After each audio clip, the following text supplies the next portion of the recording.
अच्छा, तुम्हें ज्यादा बधाइयाँ मिल रही है, तुमने मेहनत जो की है उसके पीछे। अरे मम्मा, इसमें क्या गलत है? देखिए ना, मेरे छोटे से प्रयोग से हमारे क्लास की सारी लड़कियाँ अच्छे नंबरों से पास हो गई। सारी लड़कियाँ तो अच्छे नंबरों से पास हो गई, लेकिन इस बार जो तेरा रिजल्ट गिर गया उसका क्या?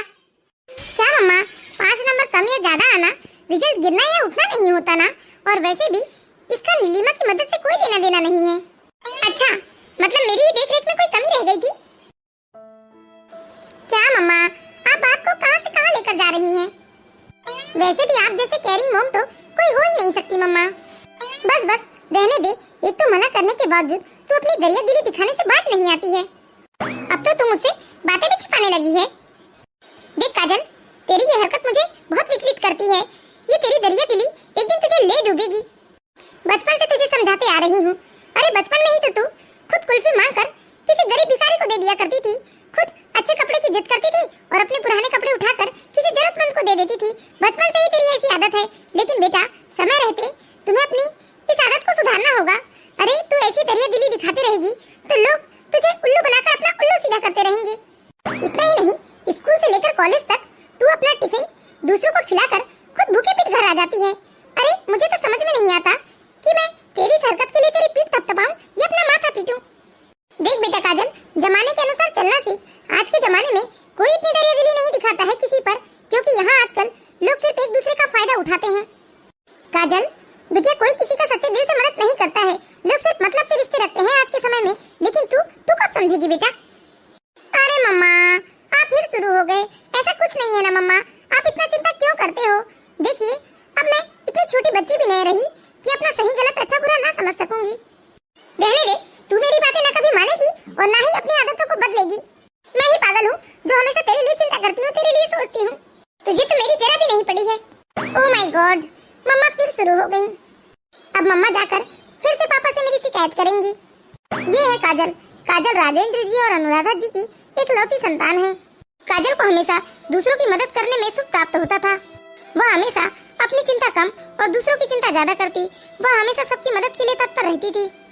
बचपन में तो ठीक था, लेकिन काजल जैसे जैसे बड़ी हुई वैसे वैसे उसकी इस आदत को लेकर उसके माता पिता को काजल की चिंता होने लगी थी। कुछ लोग तो काजल की इस आदत को लेकर काजल का गलत फायदा भी उठाते थे, लेकिन काजल को जरा भी इस बात की परवाह न रहती। वह तो सच्चे दिल से बस लोगों की मदद करती। हमेशा की तरह आज भी अनुराधा जी अपने पति के पास बैठकर अपनी बेटी की इस आदत की शिकायत कर रही थी। मुझे तो लगता है जी कि हमारे यहाँ कोई सती साध्वी अवतरित हुई है, जिसे अपने अलावा सारी दुनिया की चिंता है। ऐसा लगता है कि सारी दुनिया की जिम्मेदारी लेकर हमारी काजल ही बैठ गई है। कोई बात समझने की कोशिश ही नहीं करती। अरे कितने बार समझाती हूँ इसे, लेकिन ये लड़की है कि अपनी मनमानी ही करती है। बस दूसरों के बारे में सोचती है, दूसरों के लिए दौड़ती है। समझ नहीं आता मैं क्या करूँ। मम्मा, मैं किसी काम से जा रही हूँ, थोड़ी देर में आ जाऊंगी। अब कहाँ चली काजल? अभी तो तूने खाना भी नहीं खाया है। चल पहले खाना खा ले, उसके बाद जाना। वैसे किस काम से जा रही है तू? सॉरी मम्मा, अभी खाना खाने का टाइम नहीं है। मेरा जाना बहुत जरूरी है, मैं आकर खाना खा लूंगी। अरे बता के तो जा, ये कौन सा तरीका है? मम्मा, नीलिमा की दादी माँ की बहुत सीरियस तबीयत खराब है, उन्हें हॉस्पिटल में एडमिट किया गया है। तो नीलिमा बहुत रो रही थी। नीलिमा को इस वक्त मेरी जरूरत है माँ, इसलिए मैं नीलिमा के पास जा रही हूँ हॉस्पिटल। ओके बाय मम्मा, बाकी बातें मैं आकर करती हूँ। ये लो, मैं कब से इनसे बातें किए जा रही हूँ और ये मोबाइल में खिटर पिटर किए जा रहे हैं। लगता है काजल की तो आपको चिंता ही नहीं है, सारी चिंता मुझे ही है। अरे मैं कब से काजल के बारे में बात कर रही हूँ और आप हो कि अपने मोबाइल में लगे हुए हो। बेटी आपके सामने ये कहकर चली गई बिना खाना खाए कि वो किसी की दादी को देखने हॉस्पिटल जा रही है और आपने उसे रोका तक नहीं। देखो अनुराधा, तुम बेकार में ही चिंता कर रही हो। दुनिया के हर इंसान का सुख मापने का एक अपना अलग ही पैमाना होता है। दुनिया के सारे लोग पैसा या नाम कमाकर ही सुखी हो, यह जरूरी तो नहीं है ना। देखो अनुराधा, हमारी बेटी दूसरे को सुखी देखकर सुखी होती है। मैं जानता हूँ आज के इस मतलब भरी समाज में यह अव्यवहारिक जरूर है। हाँ जी, इसीलिए तो मुझे उसकी बहुत चिंता होती है। उसे तो कोई भी आसानी से उल्लू बनाकर अपना उल्लू सीधा कर लेगा। देखिए जी, काजल का ग्रेजुएशन भी हो गया है। मैं तो कहती हूँ एक अच्छा सा रिश्ता देखकर इसकी शादी ही कर देते हैं। हमारे काजल के लिए तो कोई दौलतमंद अच्छे घर का लड़का ही ठीक रहेगा जी। देखो, सही समय में सब कुछ हो जाएगा, तुम इतनी चिंता मत करो। काजल के पिता से कहीं ज्यादा काजल की माँ को काजल की चिंता होती। धीरे धीरे 2 साल का समय बीत जाता है। अब तो काजल ने मास्टर ऑफ साइंस भी कर लिया था। समय तो बीत गया था, सब कुछ तो बदल गया था, लेकिन यदि कोई नहीं बदली थी तो वो थी काजल। काजल 2 साल पहले जैसी थी, आज भी वो वैसी ही थी।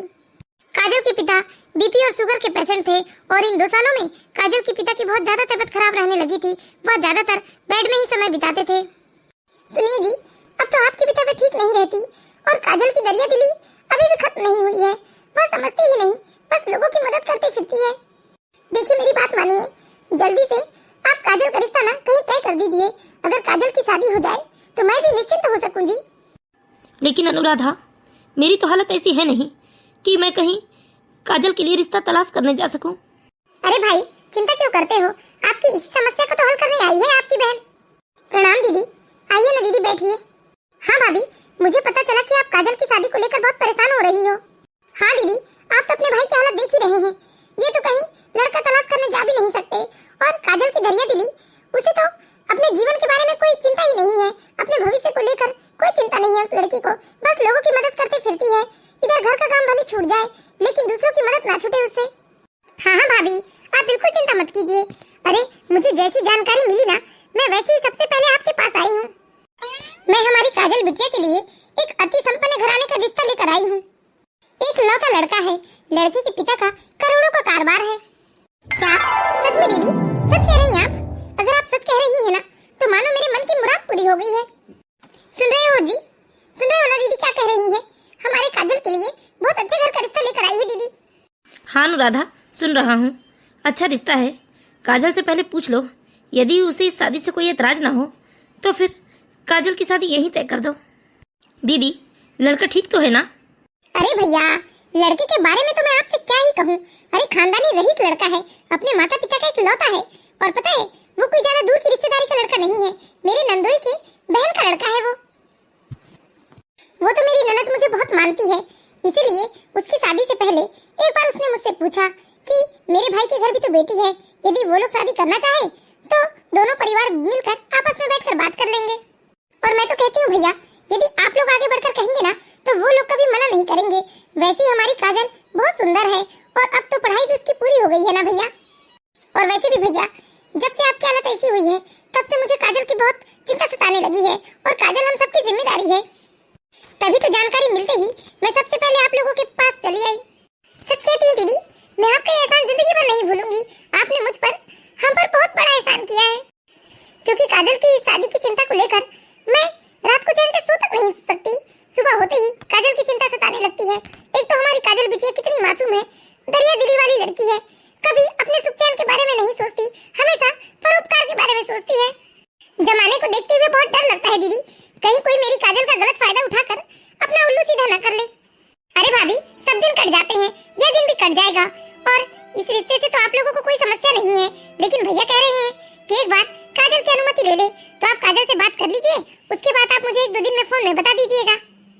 ठीक है दीदी, मैं काजल से जल्दी बात करूंगी और आपको जल्द से जल्द सूचित करूंगी। ठीक है भाभी। और भैया, आपकी तबीयत में थोड़ी बहुत सुधार है या नहीं? खाना पीना तो अच्छा चलता है ना आपको? हाँ बहन, बस जी रहा हूँ। चिंता ना करो भाई, सब दिन कट जाता है, यह दिन भी कट जाएगा। आप जल्दी ठीक हो जाएंगे। बहना, यह उम्र अब वापस चंगा होने की नहीं है। वह तो न जाने कब भगवान का बुलावा आ जाए और कब मुझे इस दुनिया को अलविदा कहना पड़ जाए। रहने दीजिए भैया, बस कीजिए, शुभ शुभ बोलिए। अभी तो आपको अपनी लाडो की शादी करनी है, अभी तो आपको बहुत कुछ देखना है। ऐसा मत कहिए आप। देखिए ना दीदी, आप ही समझाइए अपने भाई को। जब देखो तब बस यही बात करते हैं और इनकी ये बातें सुनकर तो मेरा कलेजा जैसे मुंह को आ जाता है। अच्छा ठीक है भाभी, भैया मैं चलती हूँ, जल्दी सूचना दीजिए तो मैं फिर वापस आऊंगी। ठीक है दीदी। काजल की बुआ इस रिश्ते के बारे में बताकर वापस अपने घर चली जाती है। इधर अनुराधा जी बड़ी बेसब्री से अपनी बेटी के घर आने का इंतजार कर रही थी। अनुराधा जी इतनी बेचैन हो गई थी कि बरामदे के कम से कम 20 चक्कर लगा डाले थे, पर काजल का कहीं अता पता नहीं था। काजल का फोन भी नहीं लग रहा था, इसलिए अनुराधा जी बरामदे में इधर से उधर चहलकदमी कर रही थी और बहुत ही बेसब्री से काजल का इंतजार कर रही थी। तभी अचानक स्कूटी रुकने की आवाज आई तो अनुराधा जी की जान में जान आई। वह दौड़ के काजल के पास आई और काजल से हजारों सवाल करने लगी। अनुराधा जी का ऐसा व्यवहार देखकर आज काजल थोड़ी हैरान और परेशान हो गई, क्योंकि इससे पहले अनुराधा जी ने कभी भी ऐसा नहीं किया था। अरे काजल बिटिया, कहाँ रह गई थी तुम? मैं इतनी देर से बाहर चहलकदमी कर रही हूँ, इतनी देर कैसे हो गई तुम्हें? क्या मम्मा, मैंने आपको बताया तो था कि आज कॉलेज के बाद मैं नैना के साथ कुछ काम से जाऊंगी, लेकिन फिर भी काजल तुमने बहुत देर कर दी। क्या माँ, मैंने आपको बताया तो था ना कि मैं नैना के साथ हॉस्पिटल जाऊंगी। उसकी मम्मी की तबीयत ठीक नहीं है, उसके पापा भी कहीं बाहर गए हुए हैं। मम्मा, इतनी बेचैनी कैसी आज? आपको क्या मुझसे कोई बात करनी है या आपको कुछ काम है? बताइए ना। हाँ बेटा, मुझे तुझसे बात करनी थी। आज पता है दोपहर को तेरी बुआ आई थी।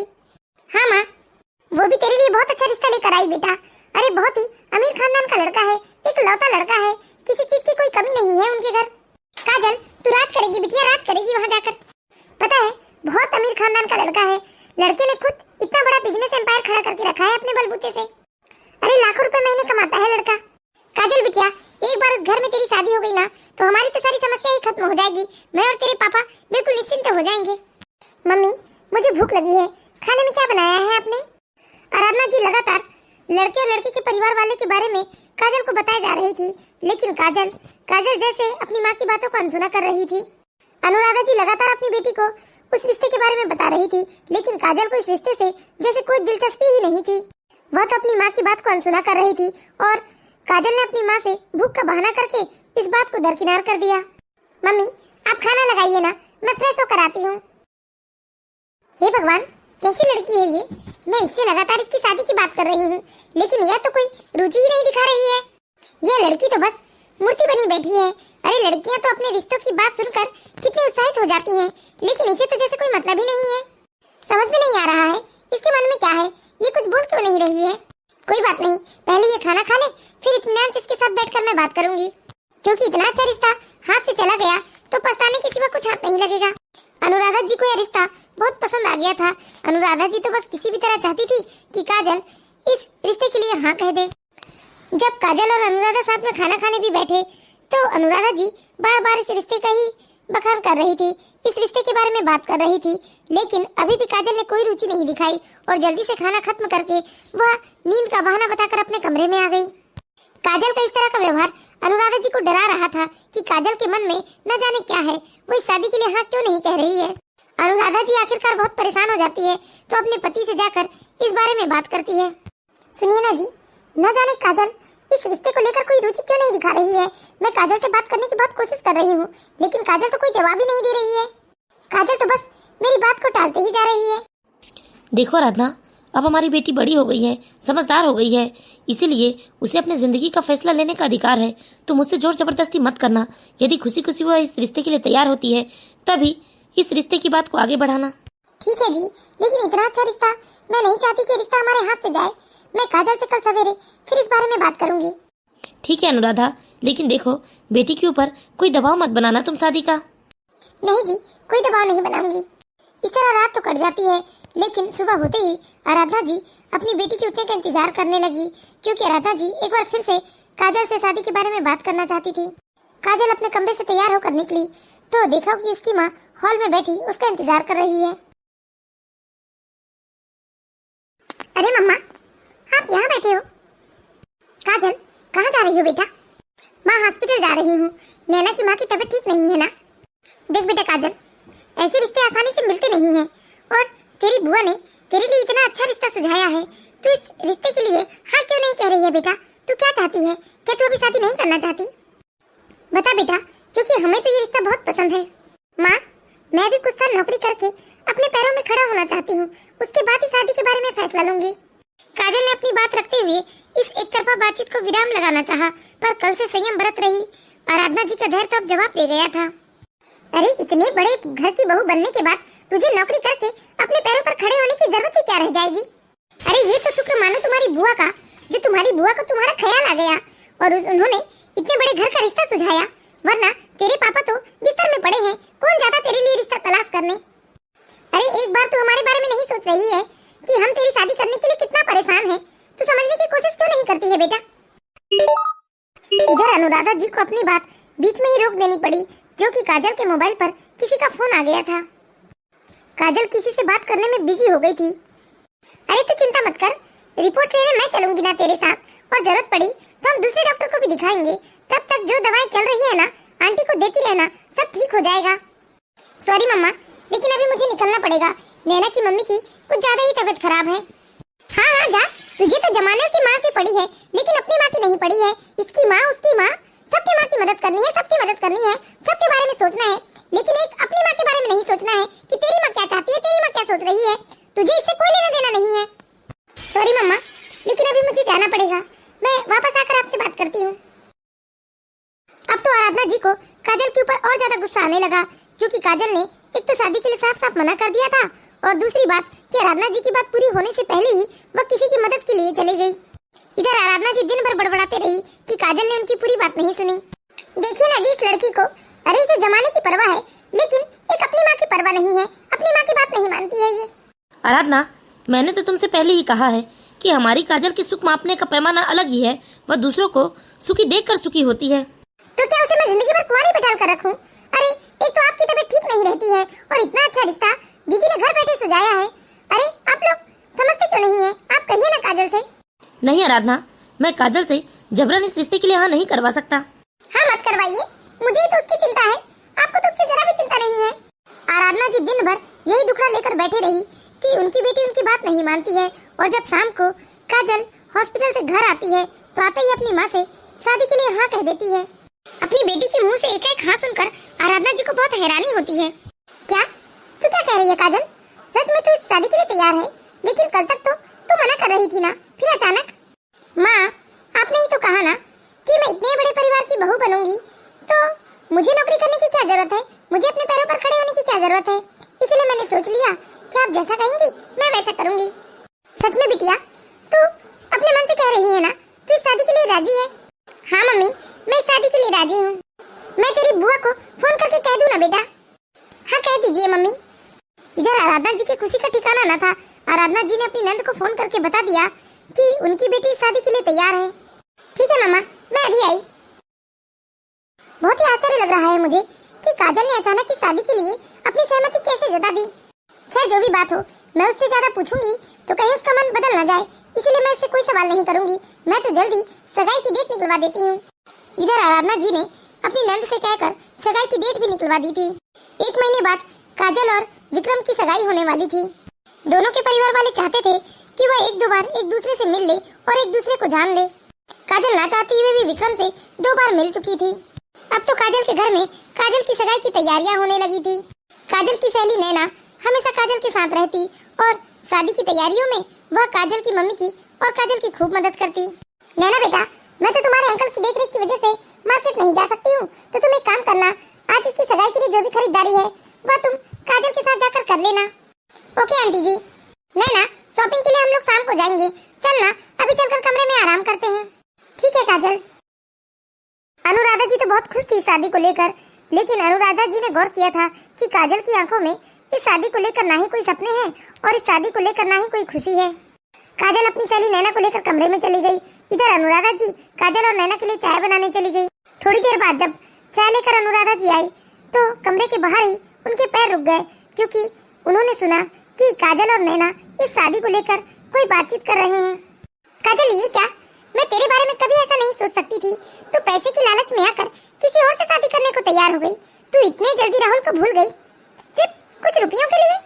काजल और नैना की बात सुनकर अनुराधा जी हैरान हो जाती है, और दरवाजे के बाहर से ही वह काजल और नैना की लगातार बातें सुनने लगती है। तुम्हें मालूम है काजल, राहुल तुमसे ही शादी करना चाहता था। उसने अपने घर में भी बात करके रखी थी, लेकिन एकाएक तुमने उसे मना करके उसका दिल तोड़ दिया। मेरी मजबूरियों को मैं ही समझती हूँ नैना। कल मुझे राहुल मिला था, उसने बताया कि उसकी सरकारी नौकरी भी लग गई है, लेकिन मैं मजबूर हूँ नैना, मैं कुछ नहीं कर सकती।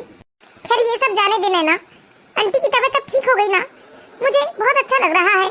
मैंने पहली बार तुझे इतना रोते तड़पते देखा, तब मुझे समझ में आया कि सहज सुलभ उपलब्ध वस्तु की ना हम अहमियत ही नहीं समझते हैं, लेकिन जब उसे खो देने का एहसास होता है तब पता चलता है कि वह हमारे लिए कितना मायने रखता है।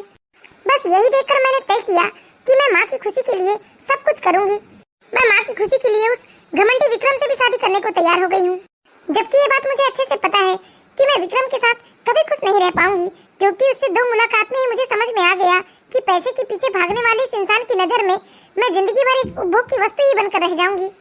जबकि राहुल पर मुझे खुद से ज्यादा यकीन है, वह सेल्फमेंट इंसान मेरी मजबूरी को समझकर मुझे माफ जरूर कर देगा। मुझे तो जिंदगी भर बस इस बात का संतोष रहेगा कि मैं माँ की खुशी का सबब बनी, उस माँ की जो आज तक मेरे लिए ही सोचती रही, और मैं कितनी नादान थी, सारी दुनिया की परवाह करती रही और अपनी परवाह करने वाली माँ के बारे में भूल गई थी।